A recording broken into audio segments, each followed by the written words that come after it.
Hello friends, नमस्ते और आप सबका स्वागत है मेरे एक नए ब्लॉग में। और आज है गेस्ट डे और मैं आप सबको उनसे मिलवाना चाहती हूँ। उसके बाद मैं बताऊंगी कि कौन है। पहले आप उनसे मिलिए, उसके बाद मेरे साथ बने रहिए। Stay tuned. और इनसे मिलिए, ये है मेरी छोटी ननद और ये है छोटू, ये है उनके ससुर जी और ये है उनकी सासू माँ। हम लोग सब आपस में बहुत दिन बाद मिले थे तो काफ़ी सारी गपशप हो रही थी। और ये है आयुष, जो वो भी कुछ बोलने आया था। वो क्रिकेट खेलने जाता है, अपने एक्सपीरियंसेस शेयर कर रहा था अपने बुआ के साथ और सबके साथ। उसके बाद हमारे बीच में काफ़ी ज़्यादा कन्वर्सेशन हो रही थी क्योंकि हम बहुत दिन बाद मिले थे तो बहुत अच्छा लगता है बैठ के बातचीत A few moments चाय later. पीते हुए। अब मैं चली गई थी किचन में क्योंकि काफ़ी लेट हो रही थी तो मैंने खाना बनाना स्टार्ट कर दिया। तो मैंने सोचा कि मैं पहले बैगन फ्राई करती हूँ। बैगन फ्राई बहुत अच्छा लगता है, ये भी एक यहाँ की ख़ास डिश है। तो मैंने बैगन को क्यूब्स में काट लिया और काटने के बाद फिर मैं उसे फ्राई करने लगी। बैगन का साइज़ काफ़ी बड़ा था, इसके लिए मैंने उसको 20 से पीस करके उसे हाफ शेप में काट लिया। और उसके बाद मैं सोची कि सिर्फ बैगन फ्राई देना मुझे अच्छा नहीं लग रहा था, तो मैंने सोचा कि ठीक है, मैं मीडियम साइज़ के कुछ आलू भी ले लेती हूँ। मैंने आलू ले लिया और फिर मैंने आलू को भी कट कर लिया क्योंकि मैं बनाने वाली थी नॉनवेज और पापा को मैं खाना भिजवाती हूँ। तो पापा नॉनवेज नहीं खाते हैं बाहर, तो इसके लिए मुझे कुछ वेज भी बनाना था। तो मैंने सोचा कि मैं उन्हें बैंगन फ्राई और आलू फ्राई के साथ दाल चावल दे दूँगी। तो मैंने उसको थोड़ा क्वांटिटी में ज़्यादा बनाया ताकि मैं गेस्ट को भी उसे सर्व कर सकूं। उसके बाद कटिंग फिनिश हुआ तो मैं सोची कि मैं अनियन वगैरह और सब एक ही बार में चॉप कर लूं। तो फिर मैं गई, मैंने फिर अनियन को चॉप किया और सारे अनियन को मैं चॉप करने लगी। वैसे कुछ तैयारी पहले से मैंने कर रखा था क्योंकि जब भी घर में गेस्ट आते हैं तो मन करता है बातें करते ही रहें करते ही रहें करते ही रहें, बहुत अच्छा लगता है। काफ़ी दिन बाद गेस्ट आते हैं तो उनके साथ टाइम स्पेंड करते करते कब टाइम निकल जाता है इसका ध्यान ही नहीं रहता है। बहुत अच्छा लग रहा था बहुत दिन बाद मिल कर के। और उसके साथ उनकी छोटी बेटी भी आई थी तो बहुत अच्छा लग रहा था कि मैं उससे भी बातें करूं। उससे ज़्यादा बात करने का टाइम नहीं हो पा रहा था क्योंकि काफ़ी लेट हो जा रहा था और टाइम से खाना भी सर्व करना था। तो मैं जल्दी जल्दी अपने हाथों को चला रही थी कि जल्दी जल्दी हो जाए तो फिर उनसे मैं थोड़ी सी गपशप करूं। मैंने एक तरफ प्याज को चॉप किया, दूसरी ओर मैंने दोनों तरफ कढ़ाई भी चढ़ा दी थी ताकि दोनों तरफ कुछ बनना चालू हो जाए। दोनों तरफ ताकि मैं चढ़ा दूँ। हो गया मेरा प्याज चॉप्ड। और उसके बाद मैंने अपने हस्बैंड का नाश्ता निकाल दिया क्योंकि उनको भी काफ़ी लेट हो रही थी ऑफिस जाने में। वो लास्ट बचे थे नाश्ता करने के लिए, तो फिर मैंने भी उनको जल्दी जल्दी नाश्ता सर्व किया। और उसके बाद मैंने बैंगन में नमक, हल्दी, थोड़ी सी लाल मिर्च कलर के लिए डाल के अच्छा से सब मैरिनेट फिर मैं मैरिनेट करने लगी सब। और उधर छोटू थोड़ा सा गिर गया और उसके आंखों में लग गई चोट। तो मैंने फिर गैस को धीरे किया, फिर मैं दौड़ के गई, उसको देख कर के आई। और उसकी बुआ उसको थोड़ा आइस लगाते रही ताकि उसकी आंखों में थोड़ी सी नीली हो गई थी, जो थोड़ा सा नॉर्मल हो जाए। मैं उसे भी आपको दिखाऊंगी। फिर मैं इधर आ गई और फिर मैंने कढ़ाई चढ़ाया क्योंकि काफ़ी लेट हो रहा था। जैसा कि मैंने कहा, कढ़ाई चढ़ाकर मैंने बैगन को फ्राई करने के लिए डाला और जल्दी जल्दी करने लगी क्योंकि टाइम बहुत जल्दी जल्दी जा रहा था। फिर मैं बार बार जा के छोटू को भी देख रही थी और कैमरा ले जाना बार बार वहाँ संभव नहीं हो रहा था। मैं एक बार किचन में आ रही थी, एक बार रूम में जा रही थी और बाय मिस्टेक ये हो गया कि उसके आंखों में थोड़ी सी चोट लग गई। इधर मैं आकर के बैंगन को भी देख रही थी। A few moments later. उसके बाद बैंगन फ्राई जैसे ही हो गया, मुझे 2 बार में बैंगन को फ्राई करना था तो मैंने इसको एक एक करके उतारा। और उसके बाद दूसरी बार भी मैंने बैंगन फ्राई करने के लिए छोड़ा, लेकिन बार बार मुझे ऐसा लग रहा था कि उसके आंखों में ज़्यादा चोट ना लग गया हो क्योंकि उसका आंखें काफ़ी सूज गई थी। थोड़ा सा के लिए बच गया वरना उसके आंखों में बहुत ज़्यादा ज़ोर से ही चोट लग जाता। तो मैं इधर भी देख रही थी और उसकी बुआ उसको बार बार आइसिंग कर रही थी आँखों में, ताकि उसको थोड़ा ठीक लगे। बहुत ज़्यादा ही चोट लग गया था।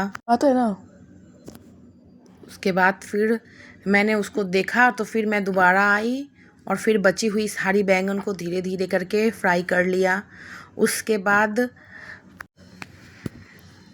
बाद मैंने कढ़ाई में फिर से थोड़ी देर तेल डाली और बैंगन का फ्राई हो गया था तो मैंने तेल डाला और थोड़ा, जो कि मैं दिखा नहीं पाई, स्किप हो गया क्योंकि मैं बार घर बाहर कर रही थी। उसके बाद मैंने आलू फ्राई को चढ़ाया। सोची कि इसी कढ़ाई में ही मैं दोनों चीज़ बना लेती हूँ लाइन बाय लाइन, क्योंकि इसमें काफ़ी ऑयल फिर बच जाएगा। तो मैंने आलू फ्राई करने के लिए डाला और अब मैं आलू फ्राई पहले कर लूँगी, उसके बाद इसी ऑयल में ही मैं चिकन चढ़ाऊँगी। चिकन बनने में वैसे बहुत ज़्यादा टाइम नहीं लगता है। तो A few inches later. अब मेरे आलू फ्राई हो जाने के बाद मैंने थोड़ी तेल और डाल करके इसमें प्याज, कुछ खड़े गरम मसाले, 2-3 तेज पत्ते डालकर मैंने प्याज को फ्राई होने के लिए डाला। और जैसे ही प्याज फ्राई हो गया मैं धीरे धीरे सारे चिकन को डाल दी। मैं चिकन पहले से मैरिनेट नहीं करती हूँ, मैं उस तरह से भी बनाती हूँ, लेकिन हमेशा उस तरह से बनाना नहीं होता है, हर तरह से बनाना चाहिए। तो मैं इस समय चिकन जो धोकर रखी थी मैंने उस चिकन को डाल दिया और मैं अभी थोड़ा सा चिकन को पकाऊंगी ताकि उसका थोड़ा कलर चेंज हो जाए। उसके बाद उसमें मैं फिर मसाला का पेस्ट, इसमें है अदरक, लहसुन, मिर्च, ये सब मैं डाल करके और थोड़ा सा पानी डाल के मैं आँच को जोड़ ही रखूँगी, हाई फ्लेम पे रखूँगी और इसको मैं अच्छे से नमक डाल करके फ्राई कर लूँगी, क्योंकि नमक डाल देंगे तो वो जल्दी जल्दी पकने में भी सहायता होगा।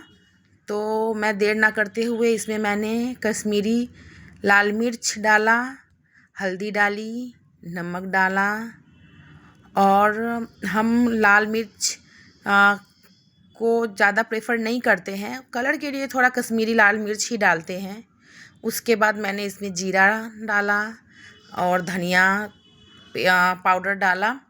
उसके बाद इसका फ्लेम हम जोर ही रखेंगे और इसको हम ज़ोर से पका लेंगे। उसको ढक के फिर अब हमें जोर आंच में ढक करके पकाना है। और जब तक इसका पानी बहुत, अभी इसमें बहुत पानी रिलीज़ होगा और इसका पानी जब तक पूरा सूख नहीं जाएगा हमें तब तक इसको फ्राई करना है। मैं नहीं दिखा पाई दोस्तों, क्योंकि वो थोड़ा कैमरा साई भी है और मैं बार बार छोटू के पास चली जा रही थी, इसीलिए मैंने सीधा खाना सर्व करके ही आपको दिखाना सोची कि मैं दिखाऊं आपको। और आप लोग मुझे बताइएगा कि मेरा चिकन का कलर कैसा आया है और कैसा लग रहा है। उसके बाद जब सारे गेस्ट का खाना पीना हो गया, मतलब मेरी ननद के ससुर, सास और उनके देवर भी आए थे, वो भी जब खाना पीना खा लिए, उसके बाद मैं और मेरी ननद खाने के लिए बैठे तो वो हमसे खाते खाते बात कर रही थी, कह रही थी उनको अच्छा लग रहा है। जैसा कि होता है, खाते खाते हम लोगों को बात करने की बहुत आदत है और जहाँ लेडीज़ होती है वहाँ तो काफ़ी सारी बातें होती रहती हैं। उसके बाद हम लोग धीरे धीरे फिर अपना खाना ख़त्म करते करते, वैसे भी हम लोगों को फिर भी काफ़ी लेट हो ही गया था। मैंने पापा को खाना भेजा, उसके बाद हमारा खाना कंप्लीट हुआ, उसके बाद प्लेइंग टाइम चालू हो गई। और ये है मेरी ननद की बेटी और उसको आयुष से बहुत ज़्यादा लगाव है और वो बहुत मस्ती कर रही थी, उसे बहुत अच्छा लग रहा था खेलने में। बहुत फ़न टाइम चल रहा था। वो खेल रही थी, उछल कूद कर रही थी डॉगी को लेकर के। छोटू के साथ उसकी बहुत अच्छी फ्रेंडशिप है, मस्ती टाइम में मस्ती हो रही थी, बहुत अच्छा लग रहा था। बच्चे खेलते हुए वैसे भी बहुत अच्छे लगते हैं और उसके आने से वैसे भी छोटू और आयुष बहुत खुश हो जाते हैं, क्योंकि बहुत जल्दी जल्दी मिलना होता नहीं है। तो बहुत मज़ा हो रहा था और मैं आप सबको छोटू की आंखें ज़रूर दिखाऊंगी। देखिए काफ़ी ज़्यादा नीला पड़ गया है उसकी आँख। आप लोग कमेंट में बताइएगा दोस्तों कि कितना ज़्यादा इसको जो चोट लगा है, इसके लिए मुझे क्या करना चाहिए। तो कोई नहीं, उसके बाद भी मस्ती चल रही थी, मस्ती में कोई कमी नहीं थी। उसे चोट लगा था, वो थोड़ा तो रोया था, लेकिन मुझे देखकर बहुत डर लग रहा था। फिर दोनों बैठ गए कलर करने, बहुत दोनों खींचा तानी, और बिस्तर का बारे में कुछ मत सोचिएगा फ्रेंड्स। दोनों मिल कर के बहुत ज़्यादा खुश हो जाने से जो होता है, कूद करके एकदम बिस्तर को ख़राब करके बहुत सारी बात हो रही थी।